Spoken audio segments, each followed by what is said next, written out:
Alors, très rapidement, si je souhaitais parler de l'Araucanie et de la Patagonie ce soir, c'est pour une raison qui est assez simple, c'est que pendant des années, l'Araucanie, en réalité depuis 1870, l'Araucanie avait le nom de Nouvelle-France.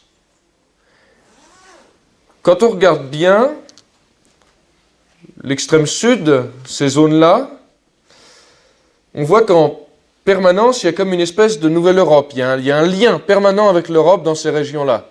D'abord dans la symbolique, il y a un très fort symbolisme arien d'abord en Araucanie et en Patagonie et dans ces terres de l'extrême sud. On retrouve les mêmes symboles parfois qu'en Inde ou les mêmes symboles qu'en Grèce ou qu'en Roumanie, alors que jamais ces civilisations n'ont pu se rencontrer.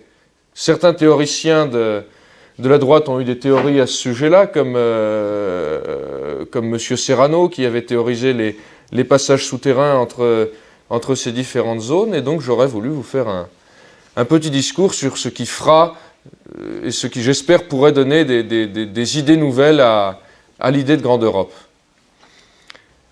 Comment croire encore à la fin de ce monde, quand les forces de lutte cachées et subversives sont réduites à quelques poignées de combattants s'acharnant à conserver leur ancien modèle sans vraiment tenter d'être des révolutionnaires? Comment croire au renouveau de l'homme et de sa terre mystique quand celui-ci ne connaît que sa terre administrative ou géographique, terre à laquelle il n'est plus rattaché par les liens énergétiques, terre où dormant en son sein il ne sent plus glisser sur sa peau les cordages telluriques et millénaires d'un vrai et profond attachement? Je pense, comme le disait le grand poète Salvador Dali, que c'est dans cette décadence du monde actuel, décadence à la fois des peuples et des élites, que se forme le terreau des nouveaux, que la nouveauté puisera sa force dans les ferments putrides de la politique et de la géographie de ce monde. C'est en effet dans les tripes immondes et syphilitiques de Belzébuth que les anges du futur pourront naître. On peut se rattacher à la beauté de l'ancien monde, regarder avec plaisir quelques tableaux de maîtres, lire en quasi-extase des poèmes de Rimbaud ou des stances de Boileau, écouter en pleurant des arias baroques ou des airs de viols anciennes, rappelant les cris des femmes en bas du Christ en croix, mais c'est par ces beautés que l'on devient réactionnaire. Ce n'est pas en effet de retour aux sources ou de renouveau qu'il faut rêver, mais simplement de nouveau. Notre monde actuel, cataclysmique, ne pourra jamais se relever de ce qu'il fut. Par contre, chacun de nous peut tenter, sans jamais tomber dans la réaction ni dans le chauvinisme, en gardant l'amour populaire et l'amour de Dieu, de faire connaître au monde l'idée du nouvel empire, propre des anciennes manies, ayant fait une croix sur les vieux systèmes pervers, périmés et abscons.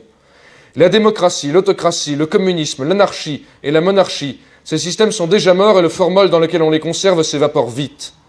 Ce sont des systèmes humains et voués donc à leur perte, étant donné qu'un système existe pour son peuple et que l'homme n'a jamais fait le peuple. C'est Dieu qui fait le peuple, vox populi, vox dei.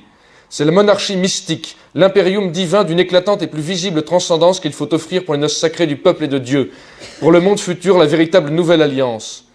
Vous qui espérez, je le pense, tous dans la parousie, vous pouvez être les témoins de la noce et vous coucher dans les lits de pourpre de cette impériale alliance. Vous pouvez quitter le fond des fossés de la lutte occulte, ce n'est plus à vous de prophétiser. Les poètes sont morts, Guénon, Parvulisco, Evola, Serrano, Dali sont allés mourir et nourrir leur terre si chère. C'est à vous maintenant d'accomplir leur prophétie. Le temps est venu de récolter ce qu'ils ont semé, graines germant entre deux pages de quelques livres qui poussant devient arbre de sagesse ou royaume invisible. Vous pouvez être les géants de terre de feu, les héros antiques, les guerriers du Nord. Le futur jugera de vos actes, et nos enfants, se retournant vers le sein fécond de leur mère, nous regardera comme on regarde son Créateur. Pour cela, il faut être des fanatiques. Je suis venu jeter le feu sur terre, et qu'ai-je à souhaiter si ce n'est qu'il ne brûle? Cette phrase du Christ est un parfait appel à cela. Le royaume d'Araucanie, dont j'ai la charge mystique et physique, est rattaché plus que n'importe quelle autre terre à ce fanatisme et à cette divinité. Pays de géants, agartha terrestre, porte cachée, paradoxe où la forêt tombant des Andes se change en désert puis en eau par un miracle alchimique. Le peuple de l'Araucanie ayant résisté contre les Incas et les Espagnols, tombant sous le Chili immonde inféodé aux forces diaboliques d'un certain pays que nous ne citerons pas, nous ressemble. Mais lui n'a pas chu et lutte encore dans son intégralité pour sa liberté et pour ne pas subir les affres d'un système qu'on lui impose. Peuple à la fois chrétien et rattaché dans son essence la plus sacrée aux cultures de sa terre et de ses ancêtres, ayant un panthéon et un paradis, sachant conserver la tradition et la religion.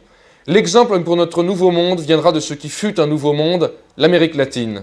Sous l'œil des condors et des monts enneigés, soutenus par les glaciers comme la lune sous les pas de la Vierge et couronnée des étoiles du Sud, plus brillante que n'importe où sur Terre, la couronne d'acier serait-elle un nouvel anneau des Nibelungen, le fleuve Bio-Bio un nouveau Rhin, et nos ennemis quelques Ragnar venus troubler notre chemin vers notre fiancée mystique. L'exemple s'éveillera dans les yeux brillants d'un Che Guevara, d'un Perón, d'un Bolivar ou d'un commandant Marcos, et peut-être même d'un Maradona. Eux savaient ne pas tomber dans la perverse engeance des politiques actuelles. Comme dit la Bible, il y a un temps pour chaque chose sur cette terre. Un temps pour semer et un temps pour moissonner la récolte, un temps pour la guerre et un temps pour la paix, un temps pour aimer et un temps pour haïr. En politique, c'est exactement pareil, et la vieille Europe ne l'a pas comprise.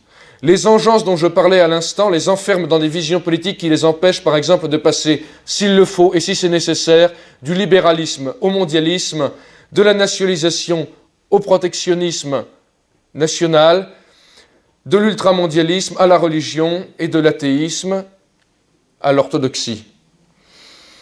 Ils refusent de jouer des coudes pour faire le bien du peuple, pensant à leur bien propre ou à celui des minorités dirigeantes. Devant nous s'ouvre une porte d'entrée, un porche vers l'espoir du monde nouveau. Je pense qu'il faudrait que nous osions tous avancer, car nous avons soif dans l'espérance et nous avons soif dans la venue de ce nouveau monde. J'espère, plus que toute chose au monde, que l'étendard encore vierge que nous levons, l'étendard parfois peut-être celui au faisceau qui est celui de l'eurasisme, peut-être celui à l'aigle bicéphale qui est celui de la Russie, cet étendard est encore vierge, mais j'espère que son dépucelage dans le monde sera pour bientôt. Pour la victoire de la vérité et le triomphe de la volonté, eh bien, en avant pour l'Europe et vive à la fois les Européens, l'Europe, et qu'elle puisse apprendre de l'Amérique du Sud, qui est en permanence ouverte à la lutte contre l'impérialisme et à la lutte contre les Américains. Je dirais même que c'est le fer de lance de cette lutte.